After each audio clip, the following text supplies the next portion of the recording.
വ്യാപ്തിയിൽ ലോകത്തെ ഏറ്റവും വലിയ കെട്ടിടമായ വാഷിംഗ്ടണിലെ എവററ്റ് ബോയിങ് വിമാന ഫാക്ടറിയാണ് ഇടതുവശം കാണുന്നത്. 1966 പ്രാരംഭ പ്രവർത്തനങ്ങൾ തുടങ്ങിയ ഈ കെട്ടിടം 780 ഏക്കർ സ്ഥലത്താണ് നിലകൊള്ളുന്നത്. 30,000 ജോലിക്കാർ ജോലിയെടുക്കുന്ന ഈ കെട്ടിടത്തിന്റെ വ്യാപ്തം 1,33,85,378 ഘനമീറ്ററാണ്. വിസ്തീർണമാകട്ടെ 3,99,480 ചതുരശ്രീ മീറ്ററാണ്. ഫാക്ടറിയുടെ ഒരു വശം റൺവേ ഉൾപ്പെട്ട എയർഫീൽഡാണ്. ഫാക്ടറിക്കകത്ത് ക്യാമറ അനുവദനീയമല്ലാത്തതുകൊണ്ട് പുതിയ വിമാനങ്ങളുടെ നിർമ്മാണ പ്രവർത്തനങ്ങൾ ഉൾപ്പെടുത്താൻ കഴിഞ്ഞില്ല. ആനുകാലിക പരിശോധനകൾക്കും അറ്റകുറ്റപ്പണികൾക്കുമായി വന്നിട്ടുള്ള അനേകം വിമാനങ്ങൾ എയർഫീൽഡിന്റെ ഒരു വശത്തായി കൂട്ടിയിരിക്കുന്നു.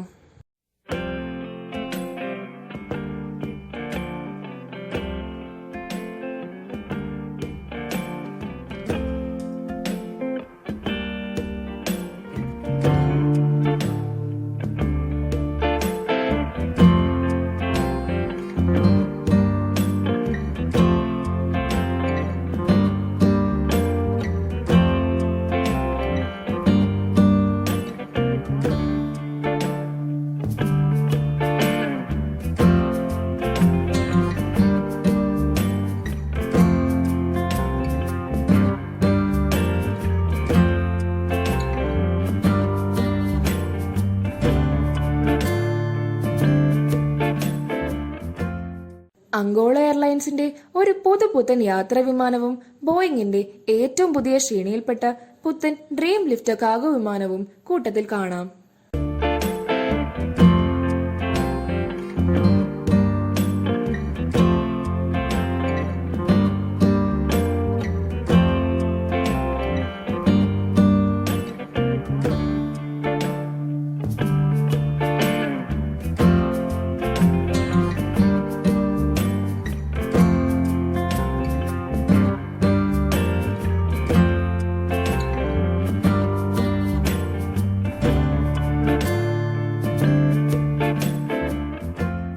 ചെറുവിമാനങ്ങൾ ഇടതടവില്ലാതെ റൺവേയിൽ ഇറങ്ങുന്നുമുണ്ട്.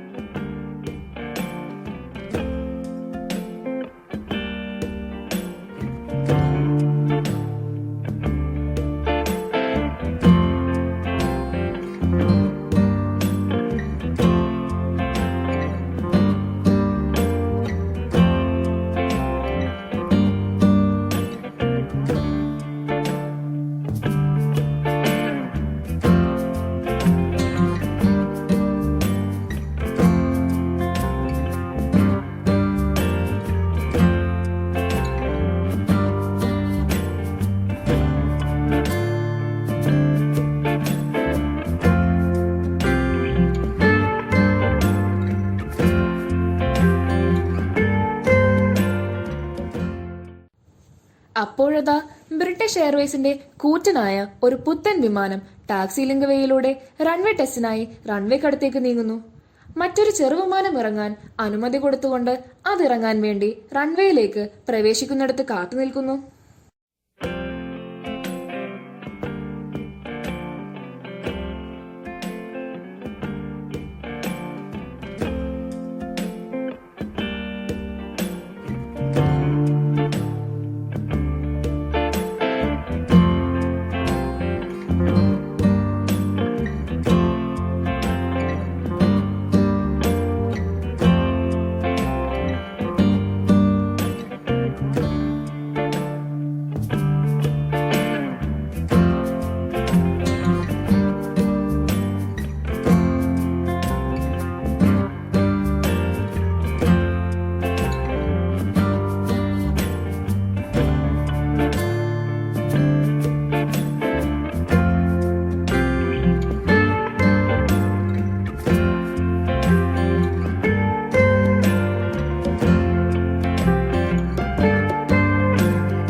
ചെറുവിമാനം റൺവേ ക്ലിയർ ചെയ്ത ശേഷം ബ്രിട്ടീഷ് എയർവേസിന്റെ വിമാനം ഏകദേശം 30 ഡിഗ്രി ഇടത്തോട്ട് തിരിഞ്ഞ ശേഷം 60 ഡിഗ്രി വലത്തോട്ട് തിരിഞ്ഞ് വീണ്ടും 120 ഡിഗ്രി ഇടത്തോട്ട് തിരിഞ്ഞ് റൺവേയിലേക്ക് കടന്നു.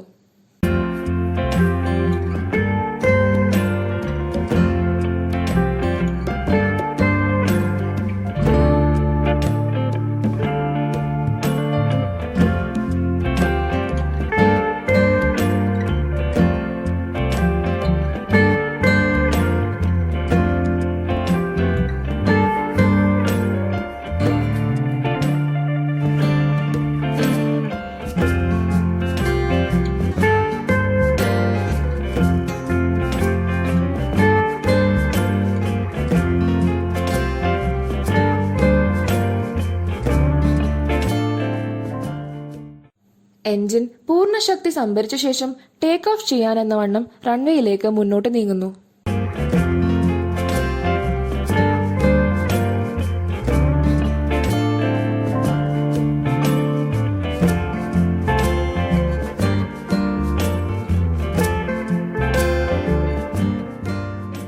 റൺവേയിലൂടെ മറ്റേ അറ്റത്ത് എത്തിയ ശേഷം പറന്നുയരാതെ വേഗത കുറച്ച് എക്സിറ്റ് ടാക്സി വേയിലൂടെ ആദ്യം പുറപ്പെട്ട സ്ഥാനത്തേക്ക് മടങ്ങി.